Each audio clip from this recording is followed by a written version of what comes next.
सर्वप्रथम सप्ताह के रूप में इस महान पुराण का जो श्रवण किया था वो नारद जी ने किया था। तो जैसे ही सुना नारद जी ने किया था तो वो सब चौंक गए, क्योंकि नारद जी कैसे कर सकते हैं।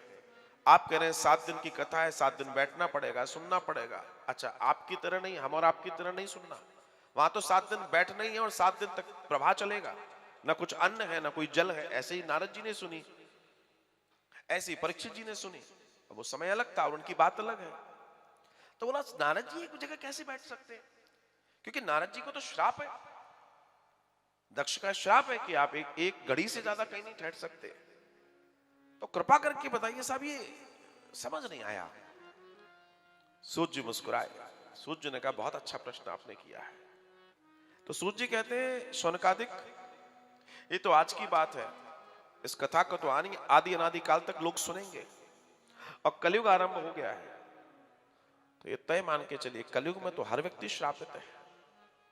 बहुत ध्यान दीजिएगा, बहुत अच्छी बात कही उन्होंने। वे कहते हैं कलयुग का मतलब हम लोग यहाँ आए हैं तो श्राप की वजह से ही तो हैं, ये मृत्यु लोक है।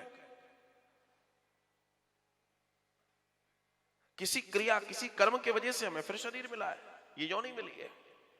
और नहीं होता मामला, अगर जीरो हो जाए तो मुक्ति हो जाएगी। तो उन्होंने बड़ी सुंदर बात कही कि जीवन में जो भी कोई अब आएगा श्राप से ही तो आएगा। हम सब श्रापित हैं। लेकिन अब श्राप क्या है? श्राप यह है कि आप बताओ ना, सब सुखी हैं? नहीं है। क्या सब दुखी हैं? नहीं है। नरम गरम सब जगह चल रहा है। सुबह अच्छा है तो दोपहर में गड़बड़ है, पर शाम को फिर कुछ तो भी है। जीवन ऐसे ही चल रहा है। बड़े बिरले लोग होते हैं जो जिनके घर में राम राज्य मिल जाए कभी। ऐसा नहीं है साहब। गोविंद कृपा से बहुत जगह जाना होता है, बैठना होता है।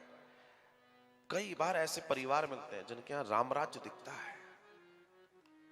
विश्वास कीजिए, ऐसे ऐसे घरों में हमारा जाना हुआ, ऐसे ऐसे परिवारों से मिलना हुआ जहां वास्तव में राम की तरह पुत्र और सीता की तरह उनकी पत्नियां हमने देखी, वास्तव में कौशल्या की तरह मां और दशरथ की तरह हमने पिता देखे, वास्तव में हमने भरत लक्ष्मण शत्रुघ्न की तरह भाइयों का आपसी मिलजोल और भाईचारा देखा।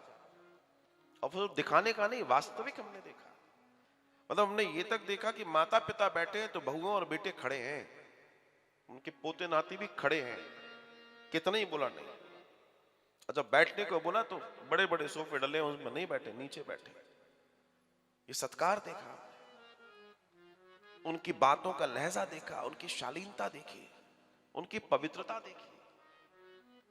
तो ऐसा नहीं है, आज भी कुछ पुण्यों का कारण ऐसा बनता है कि कई जगह राम राज्य भी है, बाकी तो फिर सब ठीक है। तो यहां दर्शन आता है कि वो कहते हैं कि देखो नारद जी को श्राप है, ये बात मैं जानता हूं, लेकिन नारद जी को श्राप से मुक्ति कब तक के लिए मिली? जब तक वे कथा में थे। ये वो कथा है जिसको श्रवण करने के लिए जो भी आगे आएगा तब तक श्राप उस मंडप से बाहर खड़ा हो जाएगा, वहां नहीं बैठेगा। और जो अपना चित्त जितना लगाएगा कथा में उतना श्राप शांति करेगा, और जिसका चित्त नहीं लगेगा श्राप उसको बाहर खींचेगा। बाहर आ जा, थोड़ी देर बाहर आ जा, मंडप से बाहर आ जा, 5 मिनट कथा, बाहर आ जा। वो खींचेगा, तुम्हारे मन पे वार करेगा। तो वो कहते हैं कि जिसके जीवन में जब कथा मिलती है तो श्राप दूर एकांत में खड़ा चला जाता है।